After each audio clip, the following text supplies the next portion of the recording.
बिस्मिल्लाहिर्रहमानिर्रहीम। अस्सलाम वालेकुम फ्रेंड्स, आप देख रहे हैं हमारा YouTube channel CSC guide official और मैं हूं Mohammad Irfan positive attitude with titanium thinking. चल गुरु, थंबनेल देख के आपको अंदाज़ा लग गया होगा कि हम किस टॉपिक पर बात करने वाले हैं। टॉपिक ये है कि सिलेक्शन मॉड्यूल क्या है, मतलब वीज़ा का जो प्रोसेस है इस टाइम, उसका जो मॉड्यूल है मींस कैसे डाटा सेंड होता है एम्बेसी से Jerry office, ministry of education China से एम्बेसी से जेरी ऑफिस, ब्ला ब्ला सारा कुछ हम इसमें डिस्कस करेंगे। इस पे आज सारी डिस्कशन होगी हमारी। ये मेरा एनालिसिस समझ लें या मेरा पिछले 2-3 साल की मेरी जो ऑब्जर्वेशन है वो समझ लें। मैं उसकी बिहाफ पे जो है आपके साथ ये सारा डाटा शेयर करूंगा और इन्फॉर्मेशन भी आपके साथ शेयर करूंगा जो करंट इस टाइम इस वक्त जो चल रही है जेरी ऑफिस में, जो स्टूडेंट अभी गए हैं जिनको एनओसी मिला है, सारा कुछ वो भी मैं इसमें आपको बताऊंगा। सारी चीज़ें कवर करने की कोशिश करेंगे, ठीक है। तो कोई इससे इख्तलाफ करना चाहे, ये जो मैं एनालिसिस बता रहा हूँ, कोई इत्तेफाक करना चाहे तो कर सकता है, लेकिन मेरी अंडरस्टैंडिंग के मुताबिक जो चीज़ें हैं वो मैं आपके साथ शेयर कर सकता हूँ, ठीक है। तो आप आगे आपका जो है राइट है कि आप उससे इत्तेफाक करें या जो है इख्तलाफ करें, ठीक है। ये स्टूडियो नया स्टूडियो है। मैंने आपको कहा था कि लास्ट टाइम जो मैंने वीडियो बनाई थी उसमें जब स्टूडियो जो पुराना है वहाँ पे जाके बस वीडियो रिकॉर्ड करके आ जाते हैं। आज मौसम थोड़ा ठंडा था, मैंने कहा चलें यहीं पे जो है वीडियो रिकॉर्ड कर लेते हैं, वरना यहाँ पे इतनी हवस होती है, बैठा नहीं जाता। नया कमरा है, हालांकि ठंडा होना चाहिए लेकिन ये ठंडा नहीं है। चलें स्टार्ट करते हैं। तो जो सिलेक्शन मॉड्यूल है जो मेरी अंडरस्टैंडिंग के मुताबिक है वो ये है कि सबसे पहले तो यूनिवर्सिटी जो है डाटा मुख्तलिफ चाइना की जितनी यूनिवर्सिटीज़ हैं वो डाटा इकट्ठा करती हैं। सारा स्टूडेंट हर यूनिवर्सिटी अपने स्टूडेंट सेलेक्ट करती है कि ये हमने जो है इनको स्कॉलरशिप देनी है, या ये स्टूडेंट हैं जिनको हम अलाउ कर रहे हैं या जिनको हम सेलेक्ट कर रहे हैं स्कॉलरशिप के लिए, या JW form JW202 X1 study visa के लिए, ऐसे समझें। तो वो फिर जितनी यूनिवर्सिटीज़ होती हैं वो सिलेक्ट करके वो भेजती हैं। ये पहले मैं नॉर्मल सिचुएशन बता रहा हूँ, इसके बाद मैं बताऊँगा जो अब की सिचुएशन है, मीन्स कि अब किस तरह सेलेक्ट कर रहे हैं, वो पहले किस तरह सेलेक्ट करते थे, ठीक है। ये पहले वाली सिलेक्शन है नॉर्मल रूटीन की। उसमें ये होता था कि सारी यूनिवर्सिटी जितनी भी हैं वो जो है अपना डाटा इकट्ठा करती थी। वो फिर अपना जो है हर यूनिवर्सिटी जो है चाइनीज़ की जो मिनिस्ट्री ऑफ एजुकेशन है उनकी, या मिनिस्ट्री ऑफ फॉरेन अफेयर्स जो है उनको डाटा सेंड करती, मेन उनकी मिनिस्ट्री ऑफ जो है एजुकेशन है वो उनको डाटा सेंड करती थी। वो डाटा जो है वो फिर मिनिस्ट्री ऑफ एजुकेशन के पास जितना भी डाटा आता था वो डाटा आगे फिर वो चाइनीज़ एम्बेसी जो है उनको सेंड करती है। वो चाइनीज़ एम्बेसी जो है वो पाकिस्तान में जो चाइना की एम्बेसी है वहाँ सेंड करती है, ठीक है। या वो मिनिस्ट्री ऑफ उनकी एजुकेशन है वो डायरेक्ट पाकिस्तान में जो चाइना एम्बेसी है वहाँ पे सेंड करें, या फिर वो अपनी एम्बेसी को सेंड करें, अपनी एम्बेसी जो उनकी चाइना की है वो फिर पाकिस्तान में जो चाइना की एम्बेसी है वहाँ पे सेंड करें। तो इस तरह जो है वो डाटा सेंड होता है। वो डाटा जो है फिर जो मिनिस्ट्री ऑफ जो चाइना की एम्बेसी है पाकिस्तान में, वो फिर आगे जेरी ऑफिस समझ लिया, गैरीज ऑफिस, जो भी उसको प्रोनाउंस करते हैं, फिर उनको सेंड करते हैं। उनको मतलब डाटा सेंड नहीं करते, उनको लिस्ट देते हैं कि भाई ये स्टूडेंट है, इसका पासपोर्ट नंबर ये है, इसको जो है वीज़े इसके डॉक्यूमेंट्स आपने कलेक्ट करने हैं। अगर ये डॉक्यूमेंट वीज़ा लगवाने के लिए आए तो डॉक्यूमेंट्स कलेक्ट करने हैं। वो डॉक्यूमेंट जेरी ऑफिस कलेक्ट करके पासपोर्ट, आपका JW फॉर्म की फ़ोटो कॉपीज़ और एजुकेशनल डॉक्यूमेंट्स, मिल के सारे जो जितने डॉक्यूमेंट्स होते हैं वो फिर एम्बेसी भेजते हैं। एम्बेसी में 2-3 दिनों के बाद या 4 दिनों के बाद जितना ड्यूरेशन होता है वीज़े का, वो उसके बाद फिर वो दोबारा जो है वहाँ से एम्बेसी से लेके आते हैं और स्टूडेंट को आगे दे देते हैं जेरी ऑफिस वाले। तो इस तरह जो है चल रहा होता है, ठीक है। तो ये पहला तरीकाकार हो गया, ठीक है। इसी में आपको मैं अपनी सिचुएशन बता देता हूँ। अब ऐसे कैसे, जब 2019 में मेरा और दोस्तों का एडमिशन हुआ था स्कॉलरशिप का, 2019 की बात कर रहा हूँ, ठीक है। तो उसमें ऐसा हुआ था कि CSC जो स्टूडेंट्स थे वो सारे के सारे जेरी ऑफिस जो है पहली मरतबा जेरी ऑफिस 2019 में वर्क उन्होंने किया था। इससे पहले डायरेक्ट चाइना की एम्बेसी में स्टूडेंट वीज़ा लगवाने जाते थे। जेरी ऑफिस का कोई अमल दखल नहीं हुआ करता था क्योंकि वहाँ पे बहुत रश हुआ करता था एम्बेसी के बाहर। वो हम देखते थे उस वक्त के लड़के जो हैं रोडों पर ऐसे ही पड़े हैं वीज़ा के इंतज़ार में, क्योंकि 2-3 दिन लग जाते थे वहाँ पर वीज़ा लगवाते। तो वो या वहाँ पर यही मसला था। यहाँ पर ऐसा सिस्टम है, अपॉइंटमेंट लेते हैं और यहाँ पे डॉक्यूमेंट्स इकट्ठे वो उनको दे देते हैं, आप जेरी ऑफिस वालों को, वो जाने और एम्बेसी जाने, वो फिर डाटा लगवा के वीज़ा लगवा के वापस आ जाते हैं, ठीक है। इसमें हाँ वो थोड़े बहुत ड्रॉबैक्स हैं जेरी ऑफिस में, तो वो कभी बाद में डिस्कस करेंगे, ठीक है। तो वो चलता रहता है। खैर इनका निज़ाम बड़ा ज़बरदस्त बना हुआ है। वहाँ पे जब आप जाएंगे जेरी ऑफिस में, आप एंटर होंगे तो आपको पता चल जाएगा कि क्या सीन है। बड़ा ज़बरदस्त सिस्टम है उनका। सिस्टम बहुत आला है, लेकिन कुछ चीज़ें हैं वो मैं आपके साथ कभी शेयर करूंगा कि क्या मुझे जो चीज़ें उनकी जो है ड्रॉबैक्स लगे मुझे, वो मैं आपके साथ शेयर करूंगा कभी। ठीक है, अब हमें हमारे डॉक्यूमेंट्स आ गए, हार्ड फॉर्म में डॉक्यूमेंट्स आए, सॉफ्ट फॉर्म की बात नहीं कर रहा, ये नॉर्मल सिचुएशन तब उस वक्त की बात कर रहा हूँ मैं। हमारे डॉक्यूमेंट्स आए, हम जो है अब तैयार हो गए कि भाई हमने जाना है वीज़ा लगवाने के लिए। मेरे डॉक्यूमेंट्स पहले आए थे, मेरी यूनिवर्सिटी स्कॉलरशिप थी, भाई जो मेरा था उसकी CSE स्कॉलरशिप अभी उसकी फ़ाइनल नहीं हुई थी, उसे प्रोफेसर ने कहा था तो सिलेक्ट है, लेकिन डॉक्यूमेंट्स अभी फाइनल कन्फर्मेशन का वेट कर रहा था वो, तो उसके डॉक्यूमेंट्स बाद में आए थे। जब मेरे डॉक्यूमेंट्स आ गए, सारा कुछ आ गया, मैं चला गया वीज़ा लगवाने। वीज़ा लगवाने से 1-2 दिन पहले क्या हुआ कि मुझे जो है लड़कों ने कहा, दोस्त ने कहा कि भाई वो तो मसला हो गया है, हमारा तो लिस्ट में नेम ही नहीं है, आप क्या कर रहे हैं, आप समझ नहीं आ रही हमें क्या करना चाहिए। तो मैंने फिर खैर मोफा से, अब नए थे, हमने कहा चलो मोफा से वेरिफिकेशन डॉक्यूमेंट्स की करवा आते हैं, बाकी बाद में जो है सारी चीज़ें जो है देखी जाएंगी, ठीक है। तो फिर मैं जो है चला गया जहरी ऑफिस, वहाँ पे इस्लामाबाद, वहाँ पे मोफा से डॉक्यूमेंट्स वेरीफाई करवाए। जो मेरे साथ दोस्त जाने वाले थे उन्होंने कहा कि आप चले जाओ, बाकी हमारा जो है उनकी IBCC बोर्ड से वेरिफिकेशन भी हुई थी, मैंने वो भी करवानी थी IBCC से। बोर्ड से डॉक्यूमेंट्स मेरे मैं करवा चुका था, पार्सल बनवा चुका था, अब जाना था वहाँ पे IBCC। तो जो मेरे साथ वाले दोस्त थे उन्होंने IBCC करवा रखे थे डॉक्यूमेंट्स, HEC से भी, मेरे HEC में हुए थे, IBCC करवाने थे। उन्होंने कहा कि IBCC में आपका 1 दिन लगेगा, तो आपने जाना जैसे न कैसे है, तो आप पहले चले जाओ, हम बाद में नेक्स्ट डे आ जाएंगे, ठीक है। या बाद में, या आप वहीं पे आप इन्फॉर्मेशन लो उनका क्या सीन है, अगर कुछ ऐसा हुआ कि हमारा नेम नहीं है लिस्ट में या जो भी हुआ, तो फिर हम बाद में आएंगे, जब हमारा लिस्ट में नेम आ जाएगा तब तक आप जो है चले जाओ, आप वेरिफिकेशन करवा लो। मैंने कहा ठीक है, मैं चला जाता हूँ। मैं चला गया, IBCC से वेरिफिकेशन करवाई, उसके बाद मोफा गया, मोफा से जो है वेरिफिकेशन करवाई, और नेक्स्ट डे जो है मैं चला गया वहाँ पे जहरी ऑफिस में। वहाँ पे जो है मैंने कहा कि वीज़ा लगवाना है, तो उन्होंने चेक किया कि आपका, मुझे पता तो था, कॉल करके पूछा था कि हमारा लिस्ट में नेम है या नहीं है, उन्होंने कहा नहीं है। तो जाना था डॉक्यूमेंट्स वेरिफिकेशन, ये मोफा से भी और IBCC से ये भी करवाने थे, इस वजह से मैं चला गया था। उस वक्त नए थे, अगर हमें पता होता कि मोफा से इतना टाइम नहीं लगता, मोफा में भी और IBCC में भी एक ही दिन लगता है, तो मैं ना जाता, ठीक है। तो जब मैं अब गया जैसे तैसे हुआ था, मैंने कहा चले जाते हैं वहाँ पे। तो उन्होंने कहा पासपोर्ट, मेरा नंबर लिया, पासपोर्ट लिया और चेक किया कि आपका, उन्होंने कहा कि आपका नेम नहीं है लिस्ट में, आपको वीज़ा नहीं लगा के दे सकते, आप छुट्टी करें, जाएँ। तो हमने कहा क्या करना चाहिए, उन्होंने कहा आप अपनी यूनिवर्सिटी से रब्ता करें। तो फिर हमने अपनी यूनिवर्सिटी को ईमेल की कि हमारा जो है एम्बेसी में डाटा नहीं है, हमें आप जो है हमारा डाटा भेजिए एम्बेसी को, ताकि हम वीज़ा लगवा सकें। फिर 3-4 दिन गुजरने के बाद, 5 दिन गुजरने के बाद जो है उन्होंने डाटा भेजा एम्बेसी को। एम्बेसी ने फिर जो है आगे डाटा जहरी ऑफिस को लिस्ट भेजी। उनके पास डाटा होता है, वो सिर्फ लिस्ट भेजते हैं कि ये यूनिवर्सिटी है और ये इस स्टूडेंट का पासपोर्ट नंबर है, ये नेम है, सारा कुछ जो है वो बस यही लिख देते हैं उनको कि भाई ये है, तो आप इसका डाटा कलेक्ट कर लें, मीन्स कि ये इसके डॉक्यूमेंट्स कलेक्ट कर सकते हैं। तो फिर हमने दोबारा हफ्ते बाद कॉल की जहरी ऑफिस की, हमारा डाटा आया या नहीं आया, उन्होंने कहा हाँ बिल्कुल आपका आ गया है, ठीक है। ये मेरे पास लिस्ट अभी वीचैट में मुझे देखनी पड़ेगी, मेरे पास वीचैट में पूरी की पूरी लिस्ट मौजूद है। उस वक्त जब एडमिशन हुए थे जितने भी स्टूडेंट थे, वो लिस्ट जो है एक्सेल शीट जो मेरे पास मौजूद होगी अभी।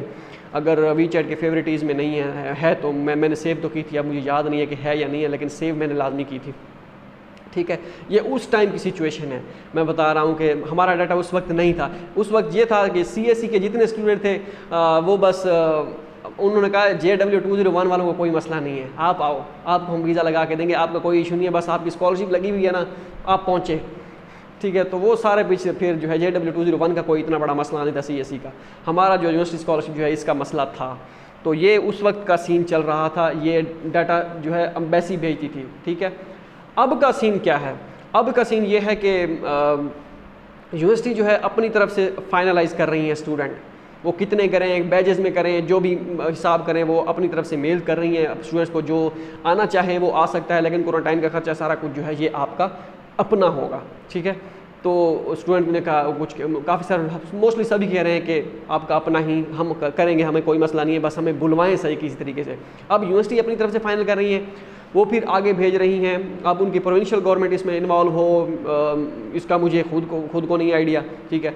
मेन जो है, अगर यूनिवर्सिटी फाइनलाइज करे, वो यूनिवर्सिटी फाइनल करके अपनी जो है चाइना की मिनिस्ट्री ऑफ एजुकेशन जो है उनको सेंड करे, या मिनिस्ट्री ऑफ फॉरेन अफेयर्स जो है वो इकट्ठे वर्क कर रहे हैं या जो भी है, तो वो जो है फाइनल लिस्ट जो है आगे भेजेंगे अपनी चाइना की एम्बेसी को। एम्बेसी जो है फिर जो है वो पाकिस्तान में जो चाइना की एम्बेसी है उनको जो है डाटा सेंड करेगी।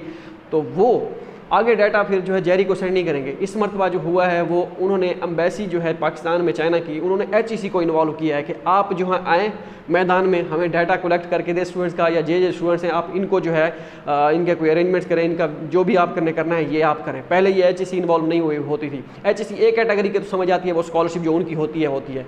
इस मरतबा जो है HEC जो है वो इन्वॉल्व जो हुई है वो ये नया है। और साथ ही HEC जो है वो स्टूडेंट को कह रही है, जो उनके HEC वो ए कैटेगरी के स्टूडेंट हैं, HEC ए कैटेगरी के स्टूडेंट हैं, वो उनको मेल करते हैं कि हमें बताएं कि क्या सीन है फर्दर ये वो। तो वो कहते हैं कि हम ministry of foreign affairs Pakistan का वेट कर रहे हैं कि वो हमें कब जो है स्टूडेंट की लिस्ट या इस तरह जो है देता है। अब ये मिनिस्ट्री ऑफ फॉरेन अफेयर्स भी नया इन्वॉल्व हो गया इसमें। HEC और मोफा जो है ये दो नई चीज़ें आ गई इसमें। ये जो इन्वॉल्वमेंट मीन्स कि स्टूडेंट्स को इनका डाटा कलेक्ट करने में, या जो भी जब HEC का भी फॉर्म भी आया हुआ था उसमें गूगल फॉर्म, वो भी आपने फिल किया होगा, हमने तो किया था, तो वो भी इसी वजह से था कि डाटा इकट्ठा किया जाए। अब ये दो चीज़ें नहीं इन्वॉल्व थी, पहले ये नहीं हुआ करता था। अगर HEC तो बिल्कुल इन्वॉल्व नहीं थी। हाँ, पहले ministry of foreign affairs involve होता होगा, हमें पता नहीं था, तो वो अलग बात है। लेकिन अब तो है क्लियरली जो है इन्वॉल्व मीन्स के वो डाटा इकट्ठा करने में इन्वॉल्व, बाकी वो नहीं कि पता नहीं कोई और चीज़ आप समझें, ऐसा नहीं है। ठीक है, डाटा इकट्ठा करने में और स्टूडेंट्स को वापस जो है वापस चाइना भेजने में इन्वॉल्व, उस चीज़ की बात कर रहा हूँ मैं। तो फिर जो है वो फिर HEC जो है लिस्ट सेंड करेगी जेरी ऑफिस को, वो तो फिर जेरी ऑफिस उनको वीज़ा लगवा के देंगे। अभी क्या हुआ है, जिनको NOC मिला है, चाइना यूनिवर्सिटी ऑफ जियोसाइंसेस वुहान के जो स्टूडेंट्स हैं जिनको NOC मिला है, अब वो स्टूडेंट गए हैं, उन्होंने कहा है कि हमें NOC मिला है, आप जो है हमें वीज़ा लगा के दें। उन्होंने कहा है कि जेरी ऑफिस वालों ने उन्होंने कहा है कि हमें अभी तक कोई इंस्ट्रक्शन नहीं मिली एम्बेसी की तरफ से, आप एम्बेसी की तरफ से अप्रूवल लेटर लेके आएँ तब हम आपको वीज़ा लगा के देंगे। वो उन्होंने फिर अपने यूनिवर्सिटी से कहा कि भाई वो अप्रूवल लेटर मांग रहे हैं तो हमें अप्रूवल लेटर जो है वो दें। उन्होंने कहा नहीं, आपको हमारे पास यही डॉक्यूमेंट्स हैं, आपको इसी पे वीज़ा जो है लगा के दिया जा सकता है, वो और लगा के देंगे। अब होगा क्या यहाँ पे, अब वो जो कह रहे हैं कि जेरी ऑफिस वाले तो अपनी तरफ से सच्चे हैं, वो उन्होंने तो ऐसे नहीं लगा के देना। अब जब सारी मोस्टली यूनिवर्सिटीज फाइनल कर लेंगी डाटा, और हाँ ये अभी मैं आपको बताता हूँ आगे। अच्छा, वो हो गया। उन्होंने कहा कि जब तक मिनिस्ट्री ऑफ जो एम्बेसी है वो हमें अप्रूवल, आप वहाँ से अप्रूवल लेटर लाएं तब हम आपको वीज़ा लगा के देंगे। अब दोस्त आज एक गया है मेरा जेरी ऑफिस में, उन्होंने कहा कि मेरा चेक कर दें कि जिजियांग यूनिवर्सिटी से उसको अभी मेल आई थी कि भाई डॉक्यूमेंट्स उसमें आप रिटर्निंग के हवाले से ये आप आना चाहते हैं, तो ये वो, तो उन्होंने फॉर्म फिल किया था। वो इस्लामाबाद में था, उसने कहा मैं चक्कर लगा आता हूँ। तो उसने अब कहा कि मेरा चेक करें डाटा, उसने कहा कि यहाँ आपका डाटा नहीं है हमारे पास, आपको नहीं लगा के दे सकते। तो उन्होंने कहा कि मैं तो जो है मुझे यूनिवर्सिटी ने कहा है कि आप आ सकते हैं, ये वो आप मतलब आ सकते हैं ऐसे कि उन्होंने मेल वगैरह की है आने की, तो ये उसने कहा है। उन्होंने कहा नहीं, आपको HEC की तरफ से कॉल आएगी, जब आपको HEC की तरफ से कॉल आएगी आप तब आएँ, हम आपको ऐसे वीज़ा नहीं लगा के देंगे। इट मीन्स के जो अप्रूवल लेटर की बात कर रहे थे पहले, जो मैंने पहले अभी आपको बताया, वो ये होगा कि हम इस मतलब HEC कॉल, लास्ट टाइम भी जो बैच गया है उसमें भी HEC का जो है किरदार था, वो भी HEC कॉल करेगी, तभी जिनको HEC कॉल आएगी उन्हीं का ही वीज़ा एक्सेप्ट किया जाए, उन्हीं को वीज़ा लगा के दिया जाएगा। अब अप्रूवल लेटर जो है वो क्या बुलाया है, वो क्या होगा, उसमें ऐसा होगा कि चाइना की जो एम्बेसी है वो HEC को लिस्ट देगी कि भाई इनको आपने अलाउ करना है आने के लिए, इनको वीज़ा लगेगा। एक ये चीज़, और दूसरी जो है एम्बेसी लिस्ट भी भेजेगी कि ये लिस्ट है, पूरी प्रॉपर अप्रूवल लिस्ट है, इन स्टूडेंट्स को जो है आपने वीज़ा अलाउ करना है, इनके डॉक्यूमेंट्स कलेक्ट करने हैं, इनको हम वीज़ा लगा के देंगे। तो इस तरह होगा। अप्रूवल लेटर मीन्स कि यही जब एम्बेसी लिस्ट सेंड करेगी उनको, एक में उन्होंने कहा है कि अप्रूवल लेटर लाएँ। अप्रूवल लेटर के सीन में ये होगा कि वो एम्बेसी एक लिस्ट भेजेगी कि ये लिस्ट है, इन स्टूडेंट्स को हम वीज़ा अलाउ करेंगे, तो इनका डाटा कलेक्ट करें या इनके डॉक्यूमेंट्स कलेक्ट करें अगर कोई वीज़ा लगवाने आता है तो। एक ये चीज़, ठीक है। तो लिस्ट जब आएगी वो अप्रूवल लेटर ही बन जाएगा, ऐसे समझिए। जब एम्बेसी कह रही है कि इनको वीज़ा हम अलाउ कर रहे हैं, तो वही आपकी जो है अप्रूवल लेटर ऐसे समझे बन गया, ठीक है।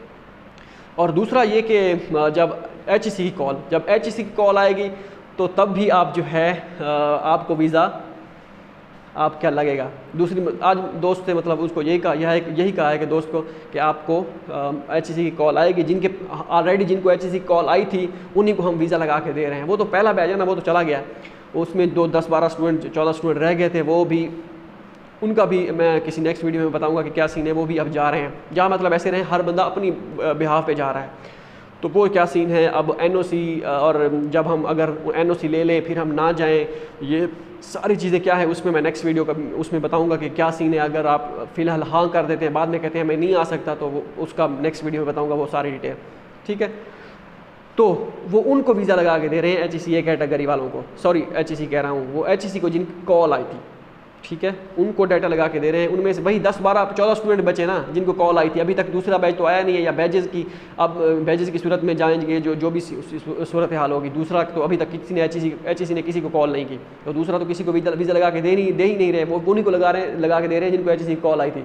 HEC की कॉल में जो है वो आपको पता है 251 स्टूडेंट सेलेक्ट हुए थे, उनमें से 104-5 ने फाइनल टिकट जो है वही की थी, और तो कोई नहीं है। हाँ, अगर उनमें से किसी ने उस वक्त वीज़ा लगवाया था अपने बिहाफ पे जो जा रहा है या जो भी कर रहा है, वो एक अलग सीन है, ठीक है। नया कोई स्टूडेंट अभी नहीं है HEC को जिसने कॉल की हो, HEC ने जिसको कॉल की हो, ठीक है। ये था सिलेक्शन मॉड्यूल के इस तरह जो है हो सकता है, मुमकिन है ऐसे सूरत हाल हो सकती है। पहले वाली सूरत हाल में HEC और मोफा जो था ये इसकी इन्वॉल्वमेंट नहीं थी, ये डाटा कलेक्ट नहीं करते थे। अब की बार जो है क्योंकि ये सिचुएशन नई क्रिएट हुई है कोविड की वजह से सारा कुछ, तो इस वजह से इनको मैदान में आना पड़ा है, ठीक है। अब क्या होगा नेक्स्ट तो वो सारी चीज़ें नेक्स्ट वीडियो में मैं बताता हूँ कि क्वारंटाइन भी कम हो गया है, हो जाएगा इंशाल्लाह। और ये जो अगर आप NOC आपको मिल जाता है, आप वीज़ा नहीं लगवा सकते या जो भी होता है उसके मीन्स कि हम कहते हैं कि हाँ हम आएंगे, हम खर्चा उठाएंगे, बाद में आप कहेंगे कि भाई हम नहीं आ सकते, हमारे पास पैसे नहीं है, तो फिर क्या सिचुएशन है उसका हम नेक्स्ट वीडियो में हम डिस्कस करेंगे। तो ये सारा सिलेक्शन मॉड्यूल आपको समझ आ गया। मेन चीज़ जो है यूनिवर्सिटी डाटा कलेक्ट करती है, वो एम्बेसी को अपनी जो है चाइना की मिनिस्ट्री ऑफ एजुकेशन है उसको सेंड करती है, वो फिर आके अपनी चाइना एम्बेसी जो चाइना की अपनी एम्बेसी है उनको सेंड करे, या फिर वो डायरेक्ट जो है मिनिस्ट्री ऑफ एजुकेशन जो है वो पाकिस्तान में जो चाइना की एम्बेसी है उसे सेंड करे। ये उन पर डिपेंड करता है वो क्या करते हैं, क्योंकि वो बीच वाली गेम किसी को पता नहीं है कि वो किसको डाटा सेंड करते हैं। वो फिर जो है चाइना की एम्बेसी जो है पहले तो डायरेक्ट जेरी को डाटा सेंड कर देती थी कि इनको वीज़ा लगा के देना है। अब की बार जो है वो बजाय जेरी को सेंड करने के वो HEC को जो है दरमियान में ला रहे हैं। वो HEC किरदार अदा कर रहा है और मिनिस्ट्री ऑफ फॉरेन अफेयर्स भी इसमें जो है किरदार अदा कर रहा है। तो ऐसा सीन है, ठीक है। आखिर में जो है वही आप कॉल जो है आपको दोबारा भी अगर आपको HEC की तरफ से कॉल आ जाती है, फिर आपने जो है जेरी ऑफिस को में फ़ोन करना है, कॉल करनी है उनको कि भाई हमें HEC की कॉल आई है और मेरा पासपोर्ट नंबर मैं आपको लिखवाता हूँ या लिखवाती हूँ, मेरा चेक कर दें कि मेरा वीज़ा लग सकता है या नहीं लग सकता, मेरा लिस्ट में नेम है या नहीं है, तो वो फिर आपको फ़ौरन बता देंगे। मेन चीज़ जो है HEC की कॉल है। HEC की कॉल अगर आपको आ जाती है तो बस जो है वो ऐसा समझे बुलावा आ गया है चाइना का, किसी और का नहीं। मिलते हैं अगली वीडियो में, दुआ में याद रखिएगा। अल्लाह हाफ़िज़।